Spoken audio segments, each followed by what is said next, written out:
እኛ ሁለተኛ ወተን ሚዜ ላለመባል ነው እንጂ እኛ ማሸነፍ አቅቶን አይደለም።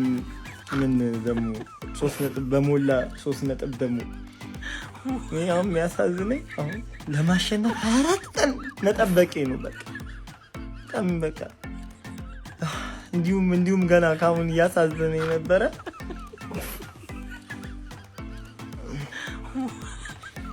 እንደዚህ አይነት ቋጠሮ ተጀመረ ወያለው። ግን እንደዚህ አይነት ቋጠሮ እሁድ እንኳን በግላጭ አገኛለሁ እበቀላለሁ። ግን ማንቼ ግን ይናፍቀኛል ነው አሁን 20 ምናምን ቀን ዩናይትድ አቸውቷል። ደርሶ መልስ በርንማውዝ ደርሶ መልስ እንደዚህ ህይወታችሁን ያበላሽባችኋል። ግን እንዴት ነው የምትችሉት? በርንማውዝ ማን በጣም ያበደ ጨዋታ ይኸውላችሁ፣ በቀይ መውጣቱ ማለት ነው ማጉዌር በጣም ተገቢ ነበር። ያን የመሰለ ጨዋታ ያበላሻል። ያን የመሰለ ጨዋታ ማን ኩኛ ፔናልቲ ያገኘ ኩኛ በቃ ይሄ ነው ትክክለኛና ትልቁ ኳሊቲ ገብቷችኋል። ቦክስ ውስጥ ድሪብል ያደርጋል፣ አቀሙትም ማን ብሩኖ ዛሬ አሲስት ያደረገ መስሎኝ ኮርዶን ነው። ወይኔ ማን ክሩፒት ይችላል። ተቀይረ ገባ ፔናልቲውን ቅርቅር።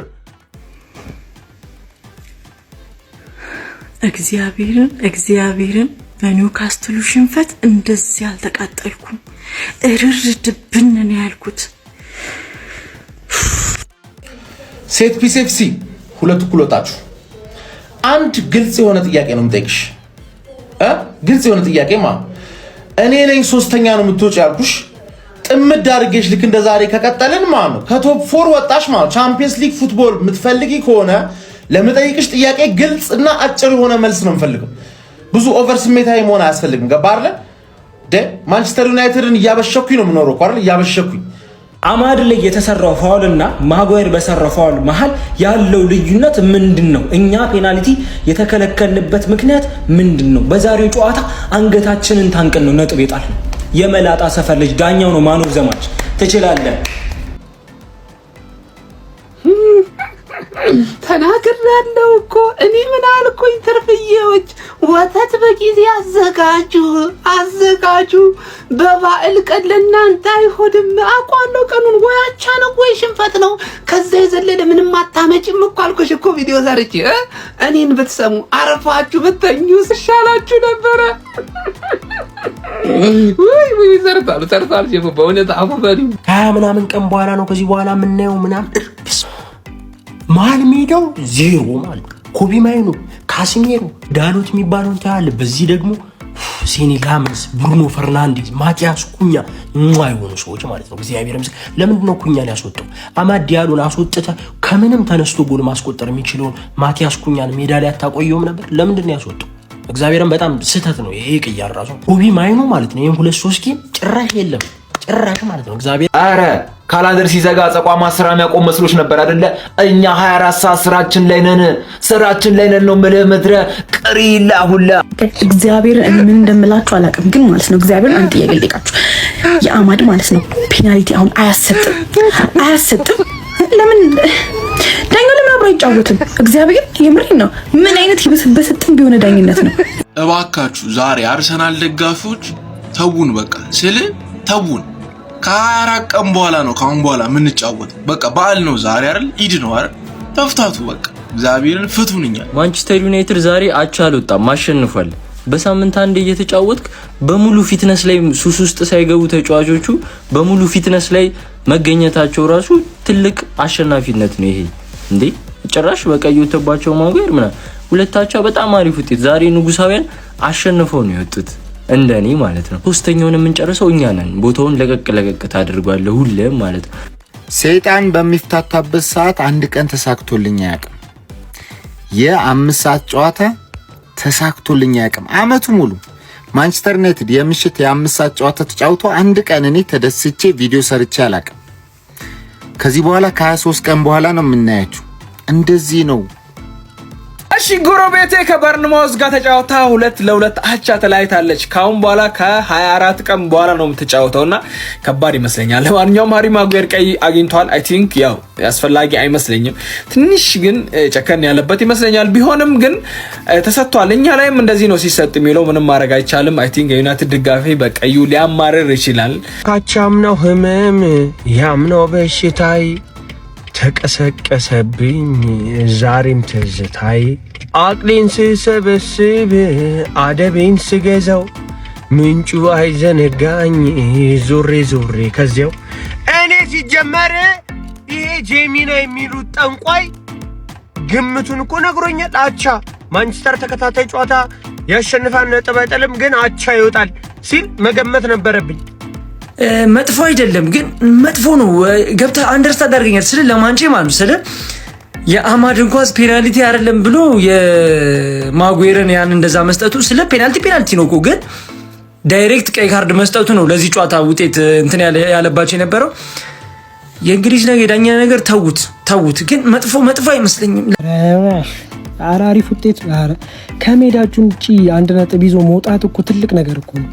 በቀይ ወጥቶብን ሊያውም ማለት ነው የአህያ የሆነ ሰውዬ ምን ሲል ቦክስ ውስጥ ልጁን እንደጎተቱ አላቅም። እሱ ለብሩኖ ብላችሁ አትፋለጡም እንዴ እናንተ? ምን ሆናችሁ ነው? ልጁ ለምንድን ነው ሪከርድ የማይሰብረው? ኡፍ አለ እኮ የሆነ ሰዓት ደከመው ቁጭ አለ። አማድና እምቤሞ ራሱ ምን ነክቷችሁ ነው እንዴ? እምቤሞ ምንድን ነው የነካው? አጎፈሬ ሰውዬ መተት አሰርቶብናል። የማይለቅ መተት ማለት ነው። አረ ፈታን ሰውዬ የአንድ ወር የለቅሶ ጥቅል ይላል። ከአንድ ወር በኋላ ድጋሚ ስለምትጮቱ እስከዛ ጥቅል ኤክስፔር ያደርጋል። እሺ አትጨናነቁ። ቢስሚላህ አልልም ዛሬ ግን አልሐምዱሊላህ። ይሄን እንስማን አየበት ሰዎች በእርግጥ ያናዳል አንዳንድ ነገራት በተለይ የነበረን የበላይነት እስከረፍት የነበረው ከረፍት በኋላ ያገኘናቸው አጋጣሚ ምናምን ጎርሰ ግን በቃ በርንማውዝ ነው ከሜዳ ውጭ ነው። ኦልድ ትራፎርድ ላይ አይደለም። ታውቃላችሁ ኢራውላ ከመጣ በኋላ በርንማውዝ አልፋታ ብሎናል። አሁን ትንሽ ስህተቶች ነበሩ የዳኛ ስህተቶች ግን ፕሪሚየር ሊግ ያጋጥማል። ማንቻቸው ወጣለች ማለት ነው። ምን አይነት ሰከንዳት ነው ያየነው? ኧረ በስመ አብ። ዩናይትድ ያገባል፣ ቦርንሞዝ ያገባል፣ ዩናይትድ ያገባል፣ ቦርንሞዝ ያገባል። ዛሬ ይህንን ጌም በረኞቹ ናቸው በቃ ይዘውት የወጡትን በል እንጂ ፈርስት ሃፍ የቦርንሞዝ በረኛ ምንድነው ተደበደበ ማን አይገባብኝም ነው ያለው። ብሩኖ ፈርናንዴዝ ብቻውን ስንቴ እንደደበደበው። ሰከንድ ሃፍ ደግሞ ቦርንሞዝ የሚመቱት ኳስ እንዴት ነው የሚያስፈራው! ኧረ በስመ አብ። ማጉ ምን እሺ ነው ግልጽ ጎተታ በግልጽ ትጎት ሊስተለኮ ይችል ነበር። ኤቫኒልሰን ግን ምን አይነት ፈረስተሽ ነው? ይሄንን አጥቂ አንዶኒ ኢራዮላ ተባልክ የቦርንሞዝ አሰልጣኝ ቀጣይ ካርሰናል ናቸው ቦርንሞዝ እንድታሰልፈው ነው የምፈልገው። ፔናልቲ ቦክሱ አካባቢ ሲሰጠው የሚገርም ፈረስተሽ ነክቶ ቦክሱ ገባ። ማጉን ሸውዷል። ፋሚሊ እንግዲህ ምንም ማድረግ አይቻልም። ያቅማችንን ሞክረናል። ትንሽ ቀዩ ነው ጫና ያሳደረብን። ቲማችን የባለስልጣን ሊሰጠን ሞክሮ ነበር ግን አልተሳካም። በቃ በጎዶሎ ደግሞ ከመሸነፋችን መውጣት ይሻላል። ከቀጣይ 3 ሳምንት በኋላ እንገናኛለን በሌላ ጨዋታ። እስከዛው ግን በሌላ የቋጠሮ ስራዎች እንመለሳለን። ማንቸስተር ዩናይትድ ከአንዴም ሁለቴ ሲመራ የነበረውን ጨዋታ ማስጠበቅ ሳይችል ነጥብ ለመጣል ተገዷል። በ31ኛ ሳምንት እንግሊዝ ፕሪሚየር ሊግ መርሃ ግብር ወደ ቫይታሊቲ ስታዲየም በማቅናት በርንማውዝን የገጠመው ማንቸስተር ዩናይትድ 2-2 በማለያየት ነው እንግዲህ ነጥብ ተጋርቶ ለመውጣት የተገደደው። በዚህ ጨዋታ ላይ ዩናይትዶች ከሁለተኛው አጋማሽ በኋላ 61ኛው ደቂቃ ላይ በብሩኖ ፈርናንዴዝ አማካኝነት በፔናልቲ ጎል አስቆጥረው ቀዳሚ ነበሩ። ከዛ በኋላ በርንማውዞች 67ኛው ደቂቃ ላይ በክሪስቲያን አማካኝነት ጎል አስቆጥረው አንድ አቻ ማድረግ ቻሉ። በድጋሚ ግን ዩናይትዶች እንግዲህ በራሱ ጎል ላይ ሂል ባስቆጥረው ጎል አማካኝነት 71ኛው ደቂቃ ላይ 2-1 መሪ መሆን ችሎ ነበር። ታዲያ ውጤቱንም እንግዲህ ማስጠበቅ ተስኗቸው በድጋሚ በርንማውዞች በክሩፒ አማካኝነት በፔናልቲ ጎል አስቆጥሮ ጨዋታው 2-2 ሊጠናቀቅ ችሏል ማለት ነው። እኔ እኮ በጣም የሚያናደኝ ነገር ምን እንደሆነ ታውቃላችሁ? ከዚህ በኋላ ድጋሚ የምናያቸው ከ24 ቀን በኋላ ነው። 1 ወር በሉት በቃ ምን ይሻለናል? ሾው በየሳምንቱ አናያችሁ ተናፍቁናላችሁ። በዛ ላይ እንደዚህ አይነት ውጤት በነገራችን ላይ ዛሬ አለመሸነፋችንም ራሱ በጣም ትልቅ ነገር ነው። ይሄን የመሰለ ከካም ዳኛ እያለ ማለት ነው። ወሻቸው ወተናል ፉል ታይም ሪዛልት እና በጣም የቆጨ ነገር ምን እንደሆነ ታውቃላችሁ? ሃሪ ማጓየር ኳሱ ማለፉን አልቀረም መያዝ አልነበረበትም። በቃ አነሰሰሪ ቀይ ካርድ ነው ያገኘው፣ ፔናልቲም ቀይ ካርድ። ብሩኖ ፈርናንዴዝ በጣም የሚያሳዝን ተጫዋች ነው። 90 ደቂቃ ሙሉ እንደሮጠ ማለት ነው። ዛሬ ፈርስት ሃፍ ላይ ያመለጠን ድል ነው ሰከንድ ሃፍ ዋጋ ያስከፈለን እና በጣም የሚያናድዳቻ ማለት ነው። በቃ